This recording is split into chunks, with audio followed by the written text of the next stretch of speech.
Suzanne, I actually wanted to start with you because you were working for a small food company, Bolthouse, when it got acquired by Big Food. So what was that like? Well, that was about 4 years ago, and I had previously worked at big food companies. I worked at Kraft, and I worked at Dreyer's, which was acquired by Nestle, and then I was working at Bolthouse, and we were acquired by the Campbell Soup Company. And to be really frank, at that time, I was hesitant because I had left Big Food to go to a smaller, more entrepreneurial company, and then being kind of automatically back into the big food world was a little daunting, and I wasn't sure it was what I wanted.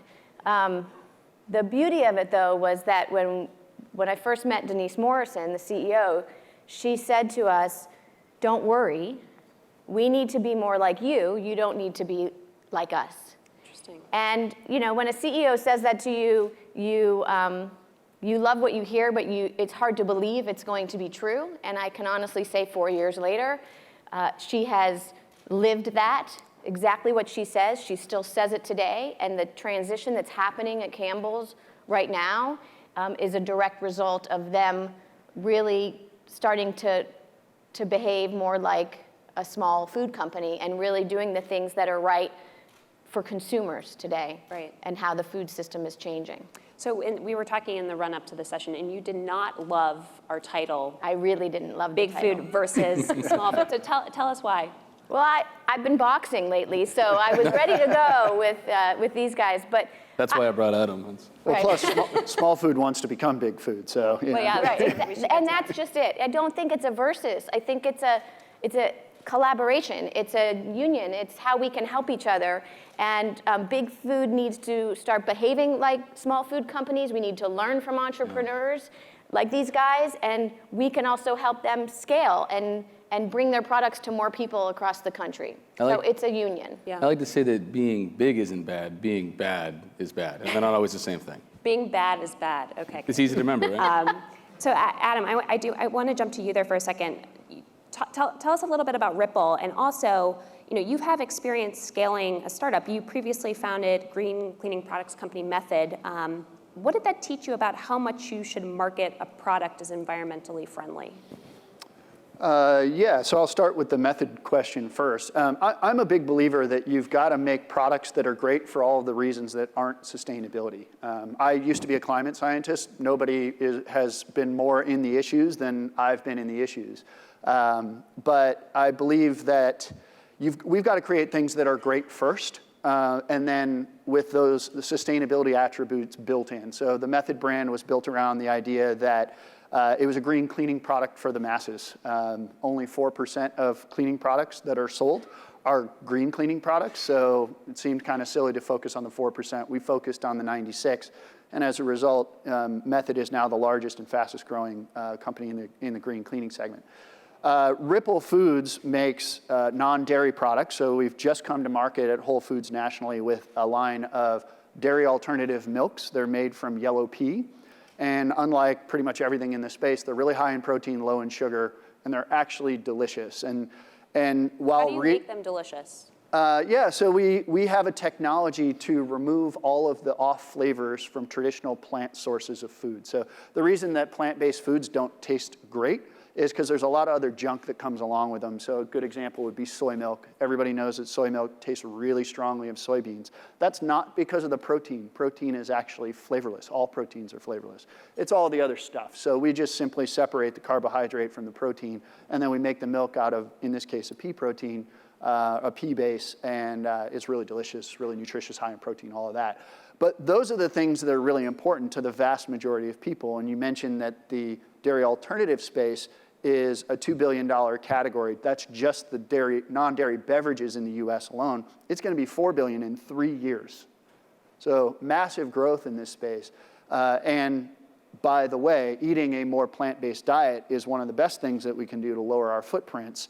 But we're in it to make a plant-based diet something more delightful and enjoyable. So reaching beyond the traditional consumer. Totally. Yeah, so I think it's pretty pointless to make green products for only green people. Okay. So do you try to tell people that this is better for the planet, or is that something that you sort of Yeah, hide? from a positioning standpoint, the positioning is similar to the way that Method was positioned in that it's part of the story, but it's not the lead story. And the way that breaks down is it's something we'll talk about. The water and carbon footprints on average are about 10 times better than milk and other dairy alternatives. I mean, almond milk, people know the impact of almonds in this country. So that's something that we'll use more in owned media channels and to drive earned media, but the brand positioning of the Ripple brand is dairy-free as it should be. High in protein, low in sugar, and delicious. Those are the things that matter. Okay. Paul, I know you come at this from a slightly different point of view. First, tell us the problem you're solving for at BrightFarms, and then how do you think about marketing yourself as a better alternative? Yeah, so BrightFarms, we build and operate greenhouse farms, but only when the food is local. It's always highly perishable produce items, and only in deep partnerships with supermarkets, which guarantees the revenue of our projects, gives us a preferred supplier status. The problem that we're solving is that long and complex supply chains, and specifically we compete mostly with like the baby convenient salad products out of like the Salinas Valley, not that far from here. That long and complex supply chain, it's not good for the food, which is generally 7 to 10 days old when it gets to shelves. It's also not good for the environment. It consumes a ton of water, where water is running out and it's out of balance. A lot of fossil fuels, runoff, it's bad in a lot of ways. We replace that long and complex supply chain with a shorter and simpler one that brings better food to people, better for the environment, water, fossil fuels, land use, runoff, and lets us essentially bring a better product to supermarkets in a way that actually has less cost in the supply chain and better margins for us, therefore. Okay.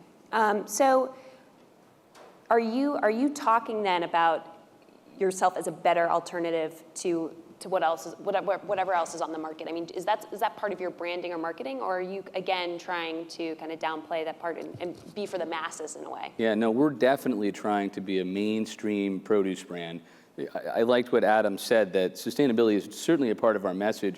Our message is mostly about local, though, and local is, there's an explosion in demand for local produce, and it's driven first by people want better, fresher produce. That's the first thing. The second thing is that people don't trust big food brands, and this is maybe the topic of this panel, but I grew up where my family didn't mind buying food from Frito-Lay and General Mills, let's say. Millennial families don't feel that way. They're not trusting big brands anymore, and that lack of trust leads them, in many cases, to want local produce where they know where it comes from and have a sense that it's not an anonymous, set of stuff going through an anonymous supply chain. The third and the fourth categories are sustainability and local economic sort of support. So it's part of it, but it's not what we start with. We start with it's a better product at the same price. So, I mean, this is a little bit of a challenge because, the healthiest foods are often commodity items, vegetables, fruits. How do you brand that? I mean, and you're trying to do that. This is kind of a switch in thinking in a way. What's the struggle there?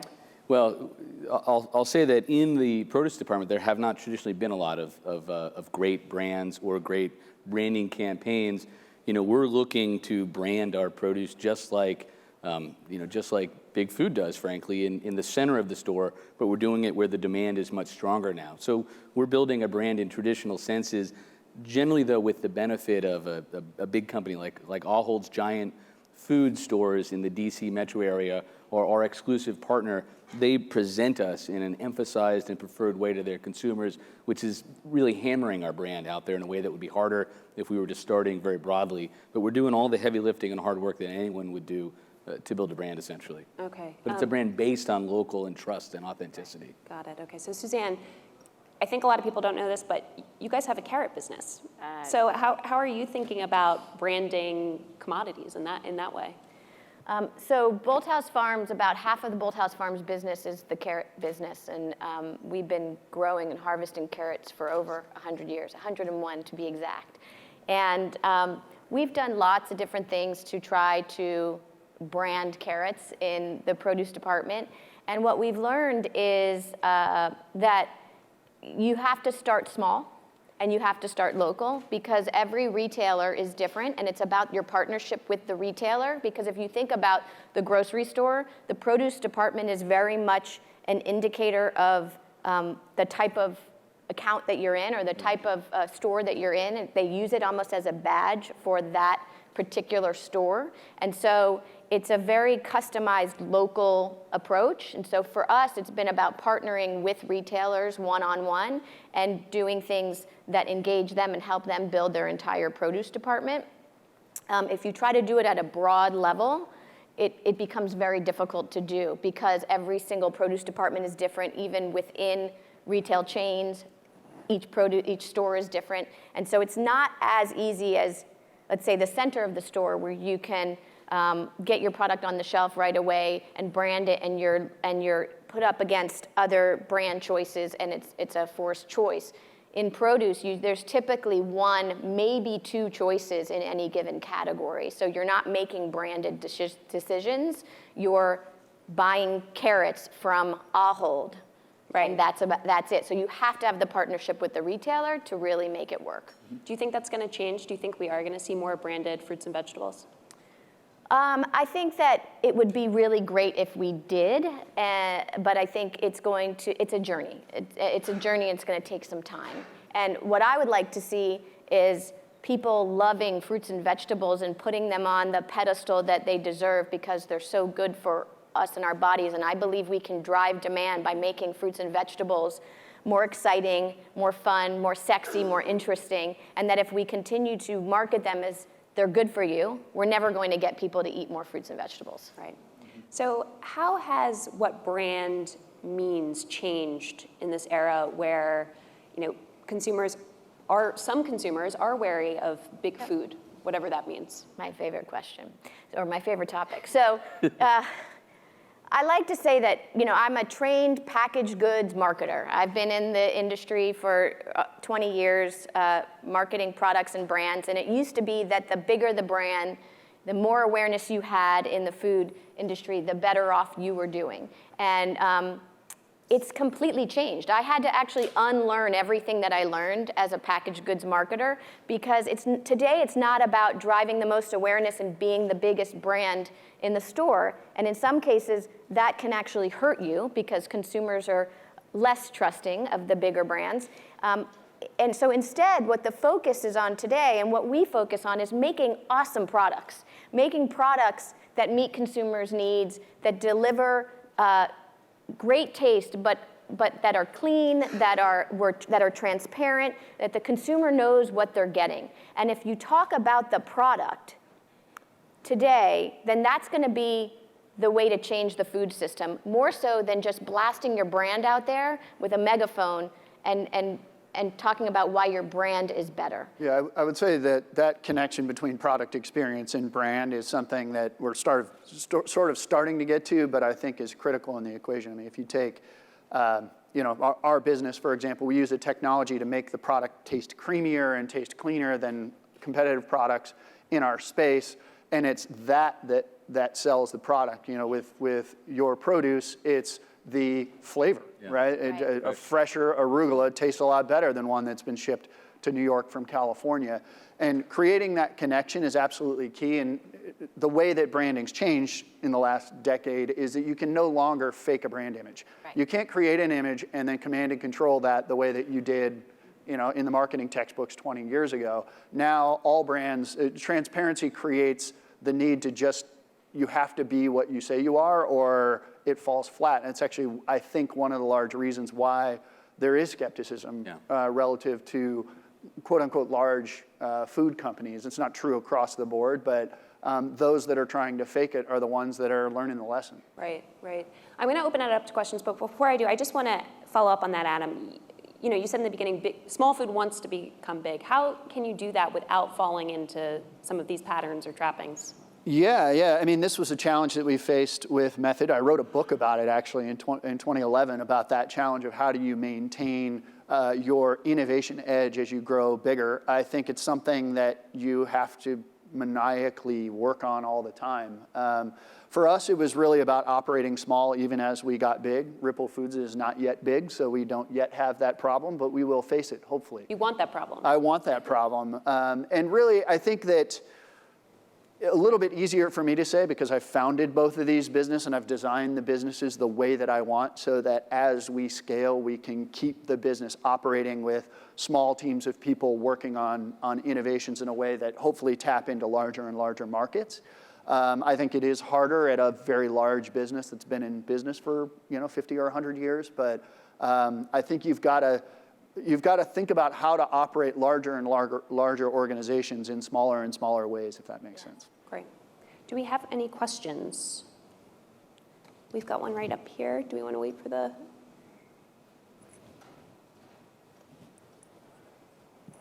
Hi, Mohammed from Aspire. Just a question for the panelists. There seems to be an ongoing conflict between achieving sort of food purity and food safety, and sort of the idea of moving away from processing or any type of processing is a good thing because ultimately it produces a more pure food, but arguably also that could compromise the actual safety of the food products itself. So how do you deal with that in your supply chain, and how do you convey to the customers that you are adhering to food safety principles without compromising the integrity of the product purity? Paul, maybe you want to talk about that. Yeah, I'll start. I mean, and I think that there's two separate topics. You're not talking about the fact that Cheetos make you unhealthy because of what they are, right? Which I want to make sure everyone understands, I believe. You're talking about there's a recall because of Salmonella or E. coli. There's two ways. I mean, listen, at BrightFarms, food safety has to be paramount and primary. The salad greens category on a numbers basis looks like it's a highly risky category. Although I'll bet that none of you have gotten sick from the salad greens you've grown in your backyard. Anyone? No one ever has. There's two things. Food safety is like a design and checklist business, and it's frankly not that complicated if you're good at it and you start thinking about that and you're disciplined and do that well. But it's also sort of a structural issue. So I look at the way that centralization and sort of anonymous huge numbers of farms pouring produce into centralized processing facilities where external water is added as part of the process. That's a structural inputting of food safety risk, I think, right? We designed our structure to eliminate those risks, essentially. We don't have no risk, of course. We could make mistakes, we could have catastrophes happen, but by not operating where water could be a vector from a concentrated cattle operation to fields where animals are running through and birds are flying over, it makes it much easier structurally for us. You don't see greenhouse produce recalled for these reasons. So we actually feel like we've got a structural advantage that doesn't make us, stop focusing on it, but it's a huge advantage. Great. Any other questions? Do I see any? Oh, up front here.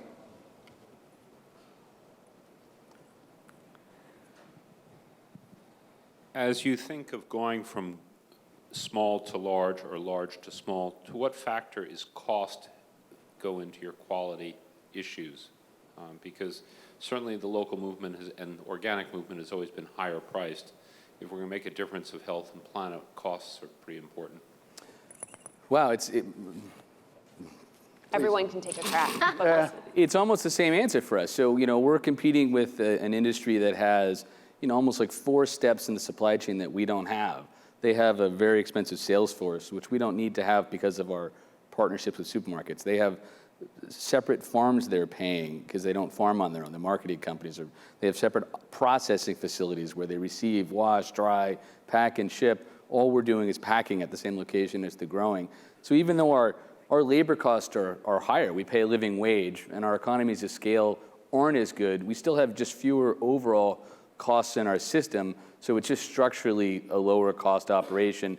Because we're decentralized, we're just going to replicate that essentially. So we had great margins last month at our Virginia facility. We'll have great margins for the rest of the year, and it'll be just like that when we open with Kroger in Chicago in June of this year. So we're looking to maintain that, and scale doesn't change that for us. Yeah, I'll just add a point on the milk business that plant-based milks are inherently lower cost than cow-based milk or mammal-based milks, because what do you do with a mammal-based milk? You feed them plants, and they're relatively inefficient at producing protein and nutrition. It is, of course, the cow milk business is a $55 billion industry in the U.S. alone, so they get a lot of scale benefits with that. So as we grow, we're competitively priced in the marketplace with other milk products, but as we grow, our ability to bring costs down is actually much greater than the ability for for animal-based milks, to do the same. So again, sort of structurally, we got to get a lot of scale in order to pass those things through to the consumer, but structurally they're available to us. Suzanne, Campbell's been on an acquisition tear. How do you make sure that the companies you acquire don't lose that sort of health halo by becoming part of your brand? Because some of these companies are selling at pretty high multiples, and I'm assuming that that's priced in some way. Yeah. So at Campbell's Fresh, we're looking at a lot of acquisition targets, and we're looking not only in the fresh perimeter of grocery stores, but also we have to look outside of grocery stores because consumers are accessing their food in different ways today than they used to. So it's a broad landscape, and I think that we're vetting companies just as much as they're vetting us. And so some of the companies we've been talking to recently, I would tell you, they're almost interviewing us more than we're interviewing them. And I'm thankful for that because we're a case study. Bolthouse is a case study. I'm a case study of going from smaller food into a bigger company, and an example of how Denise Morrison, put her money where her mouth was and said that, we need to be more like you. And the changes that Campbell's has made over the past 4 years are proof points of that. And the fact that our whole leadership team stayed intact and is continuing on our journey to inspire the fresh revolution by making fruits and vegetables more accessible to people is proof of that. It's proof that it can be done. Campbell's Fresh is a division of Campbell's that it actually has a bunch of smaller brands within it. So Bolthouse is the biggest one that we have within the Campbell's Fresh division, but still the awareness level of Bolthouse is quite low as a brand. We recently acquired a brand called Garden Fresh Gourmet that has a salsa and hummus business, and then we're looking at other acquisitions. And it's all about having a portfolio of these smaller, authentic brands that are just trying to make awesome products that meet consumers' needs. And again, it's not about the megaphone marketing. So it's about finding the right cultural fit. Those companies that are looking for an exit need to feel comfortable with us and that we can enable their journey and keep them going on their mission, but bringing them more resources and scale. Great. All right, we're gonna wrap up with a lightning round. I'm gonna ask each of you, what is the biggest consumer trend you're seeing driving the market right now? Adam. Shift towards plant-based diets. Plant-based, okay. I mean, I love that one, but it's easy for me. The demand for local food can't be met generally by supermarkets, and that's in many ways the genesis of our business model. Local? Yeah, supermarkets just, they have to have year-round availability, food safe. Commercial and farmers market scale don't often intersect. It's a very small Venn diagram. So we're showing up with a model that enables supermarkets to be in the local business, which is an explosion of demand. So that's a great opportunity for us. How does this market, and sorry, I'm ruining our lightning round here, but how does this compare in size to organic? It's the demand is already much stronger. The overall market size is not. It's big, it's growing fast, it's in the billions, but much of that growth and the size is exclusive of big supermarket chains in the Midwest and the Northeast because they simply don't have a lot of local food. Local is often a marketing strategy, not a supply chain strategy. But I think that I remember when organic started to become mainstream 10 or 15 years ago, recognizing that it wasn't going to go away and it was going to become a big part of the market. It did. I've got no doubt that local will do the same and on a bigger scale. Great. Suzanne? I think it's what we were talking about earlier. I think today, product trumps brand. And consumers are telling us that. They have access to so much data and information now. We have two-way dialogues with them, and that inherently makes it very much about being transparent and having the products be, as great as they can be. Fantastic. Great, thank you. So takeaway, bad is bad. Thank you.